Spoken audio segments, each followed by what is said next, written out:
امروز سفر کاری اساسگذار صلح و وحدت ملی پیشوای ملت президент ҷумҳурии тоҷикистон муҳтарам эмомалӣ раҳмон ба шаҳру ноҳияҳои вилояти хатлон дар ноҳияи вахш идома ёфт.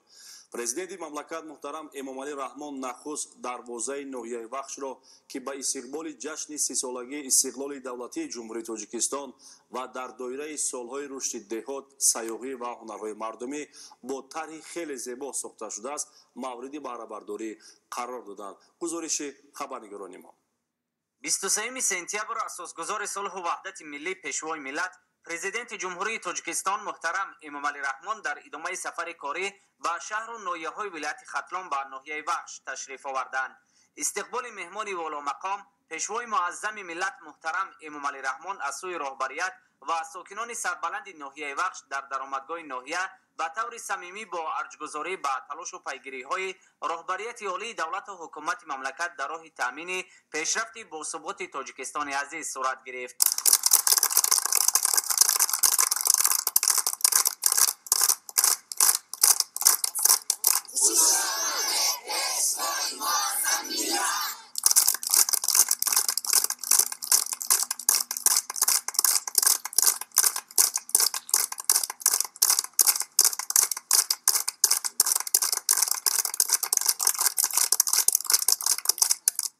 президенти мамлакат муҳтарам эмомалӣ раҳмон нахуст дарвозаи ноҳияи вахшро ки ба истиқболи ҷашни сисолагии истиқлоли давлатии ҷумҳурии тоҷикистон ва дар доираи солҳои рушди деҳот, сайёҳӣ ва ҳунарҳои мардумӣ бо тарҳи хеле зебо сохта шудааст, мавриди баҳрабардорӣ қарор доданд.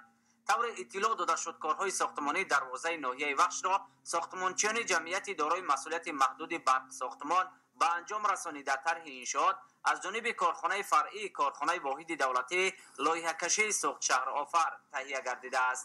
баландии дарвоза 12 метр ва паҳноияш 11 метрро дар бар мегирад ва бо харҷи 1 млн 300 000 сомонӣ сохта шудааст.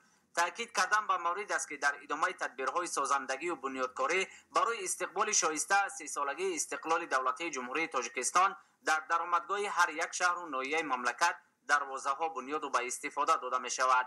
назди дарвозаи ноҳияи вахш чароғон карда шуда як фаввораи зебо низ дар мавзеи қабулу истиқболи меҳмонон ва айвон бо санъати баланди кандакорӣ гузошта шудааст ки ҳангоми ташрифи меҳмонону сайёҳон ба ҳар як бинанда таассуроти нек мебахшад. ҳамзамон атрофи иншоот кабудизор ва гулкорӣ гардида муқаддасоти миллӣ низ гузошта шудаанд. дар маҷмӯъ барои қабули меҳмонону сайёҳон дар даромадгоҳи ноҳияи вахш мавзеи хеле зебо бо шароити муосир фароҳам гардидааст. мардуми чӯҳанбунёди тамаддунофари тоҷик аз азал бо ҳунарҳову нақшу нигори худ шинохта шуда буданд. дар даромадгоҳи ноҳияи вахш бахшида ба сисолагии истиқлолияти тоҷикистон, солҳои рушди деҳот ва ҳунарҳои мардумӣ дарвозаи бо нақшу нигори миллӣ сохта ба истифода дода шуд. дарвоза инъикосгари даромадгоҳи ноҳия муайян шуда муаррифгари мардуми ноҳия мебошад.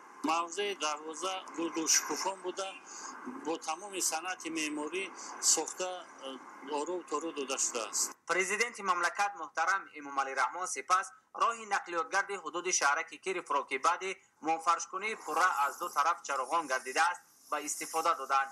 роҳи мазкур 12 километр дарозӣ дорад ва бо харҷи 12 млн сомонӣ дар самти таъмини ҳаракати муназзами воситаҳои нақлиёт ва рафтуомади озоди сокинону меҳмонон таҷдиду навсозӣ шудааст. дар як муддати кӯтоҳ дар ин давра дар ноҳияи вахш як қатор муассисаҳои таъйиноташон гуногун сохта ба истифода дода шуданд. дар баробари ҳамаим хай кардан ба маврид аст ки сохтмон аз асосҳои роҳҳои автомобилгар дар як сатҳи баланд ба роҳ монда шудааст.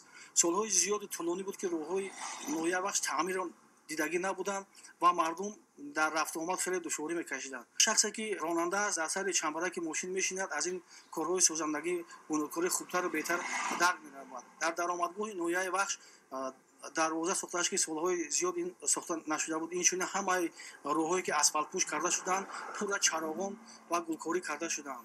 мо боварӣ дорем ки дар оянда ин корҳои созандагии бунёдкорӣ дар ноҳияи вахш идома меёбад.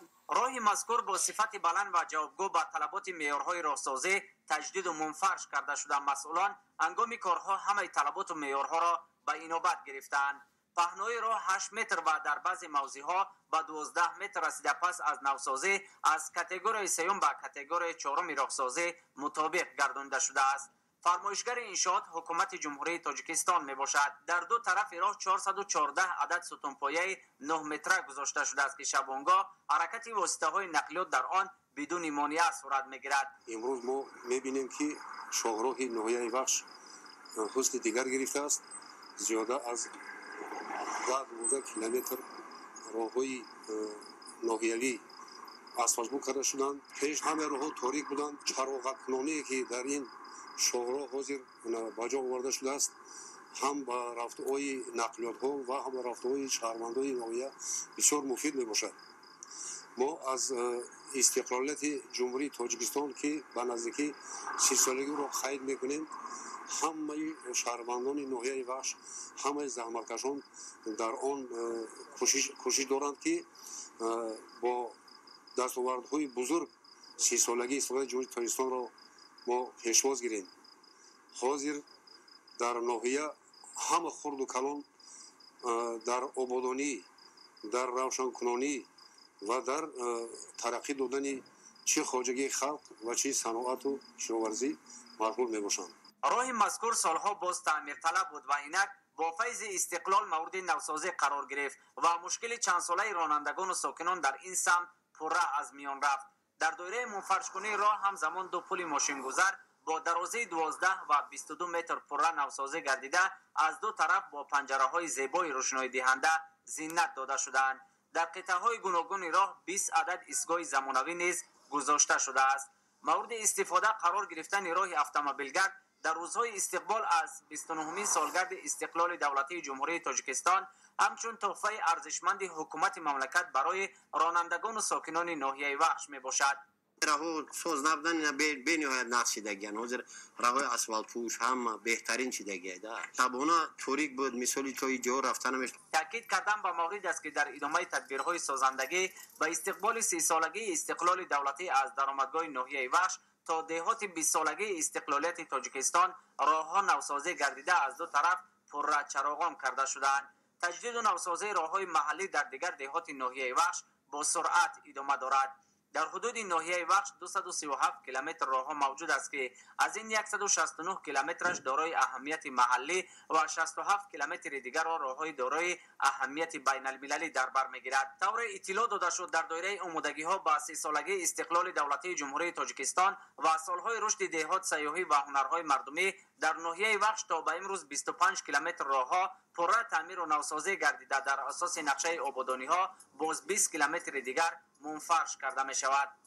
در سراسر جمهوری امروز کارهای آبادانی ادامه دارند.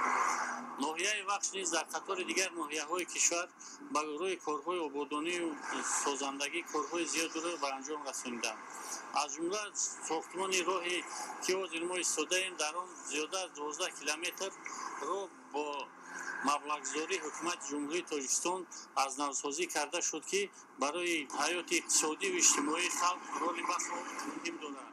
یکی از هدف‌های استراتژی جمهوری تاجیکستان این برآمدن از بنبست کمونیکاسیونی میباشد که این ساختمان راه‌های اتومبیلگرد میباشد. تا زیاده از 30 سال میشود که این راه‌ها تعمیر اساسی را ندیده بودند و محض با شرافت تنجی و امانی صاحب استقلالی و پایداری وحدت ملی امروزها این راه تعمیر اساسی را دید. برای حرکات واسطه نقلیات و بارکشانی مساعدت می‌نماید.